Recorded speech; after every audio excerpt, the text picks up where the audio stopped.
Hey, what's up? It's Annika and welcome back to Vlogmas. I think this is my second to last one, which is kind of crazy that Christmas came so fast.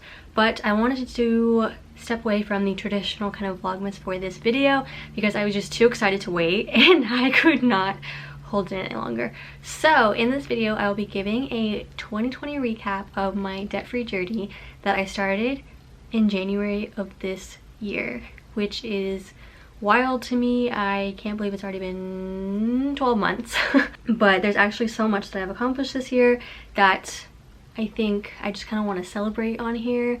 And with anyone watching this, I hope you were able to make a dent on your debt-free journey if you are on one, as well as celebrate any of your seemingly small wins, but every small win is still a win. So I would just like to point out that I'm speaking. That is all. But also had some inspo for the makeup and hair today. I just watched Ariana Grande's documentary on her Sweetener tour last night on Netflix and I love her. If you're new to my channel, then welcome. Make sure to go ahead and hit the subscribe button, and if you do enjoy this video, please give it a thumbs up. And if you are not new, then you know that I am on a debt-free journey, and I didn't actually start posting about my debt-free journey until probably August of this year, I think, is when I posted my first debt video. But like I said, I started this in January and had a ton of bumps along the way and have already learned so much, and there's so much more for me to continue learning, which is why I kind of wanted to start my journey on YouTube to share my entire process along the way. So without further ado, I have my notes of all my totals, so I'm just gonna kind of be reading off of that so I don't forget anything and I can get the exact numbers for you. So started my debt-free journey January of 2020. I had student loan debt, consumer debt, which were things like my credit cards and my car, and that's when I really found Dave Ramsey. I started listening to his podcast and watching other people's financial videos on YouTube, which really kind of just sparked my interest and helped me realize that paying off debt was actually an attainable goal, and I wasn't just going to be buried in it for the rest of my life, because that's what it felt like. But I started from ground zero. I compiled up all my debt, all of my balances, all of my monthly payments, my interest rates, everything that I owed money to. I put it in a spreadsheet in Google Sheets, which became my best friend, and tallied it all up and just about gave myself an aneurysm when I realized the total. Broken down, my balances in January of this year were a total of my credit cards all combined. I had 5 of them. They came to the amount of $20,242.54, and I actually paid those off in, I want to say, October, I think. So all 5 credit cards, $20K in credit cards. My car loan I took out for $14,481, and I honestly paid way too much for this car, and you live and you learn. My student loans, now I actually have 2 different ones, and one of them has been already refinanced a couple times. But in January, my federal loan that I have was at $11,446.09. Now that was my only federal loan, and the rest of my student loans were private, and they started off at Wells Fargo with 4 or 5 different ones, and then when I graduated, I actually consolidated them, refinanced them with SoFi. And so my SoFi now combined balance of all my private loans in January was $183,780.25. Lovely. Coming to a whopping total of $229,949.88. Woo! So just shy of $230K at the beginning of this year. Here comes the exciting part. I'm going to talk a little bit about my payoff tactics after I give you my new balances, because I just can't hold it. I'm too excited. So my new balances going into January of 2021, so including my December payments and then not including my January payments. So as of January 1st, 2021, my balances will be credit cards, 0, paid off, baby, goose egg. My car will be at $4,936.59.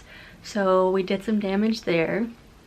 My student loans broken down by my federal and private. So my federal will be at $9,269.90. My private loan that I refinanced again this year will be at $170,769.99, coming to my student loan balance being a majority of my debt at $180,039.89. So my new total going into 2021 will be $184,976.48. So we made quite the dent, and let me just do the math on that. Total debt I paid off in the year of 2020 is $44,973.40. That is wild. Like, hello? I did that. Now, obviously, I still have a long way to go. This is far from over, but the only things I have left are my car and my student loans. And my car, I'm planning on paying off by February or March. So that's really only going to be around for another 2 or 3 months. And then all that will be left is my student loans. And I kind of mentioned this in my other video that I'm considering switching from the snowball method to avalanche after I pay off my car, because my smaller student loan balance is my federal loan. And crossing my fingers that there will be some federal student loan forgiveness, even if it's not like within this year.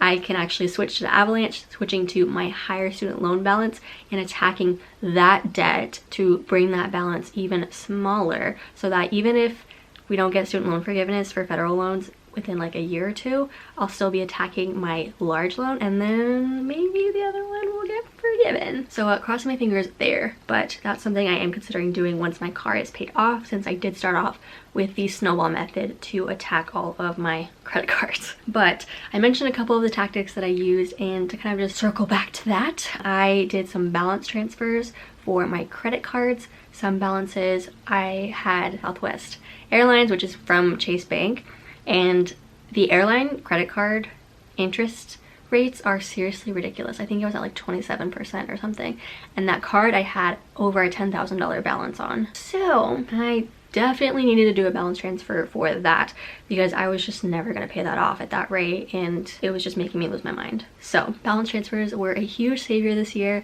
and I think I'm going to do a whole video breaking down what that means and the route that I took in my experience, and kind of how it can really save you. But I mentioned also that I refinanced my student loan again. So it's now been refinanced twice in its lifetime.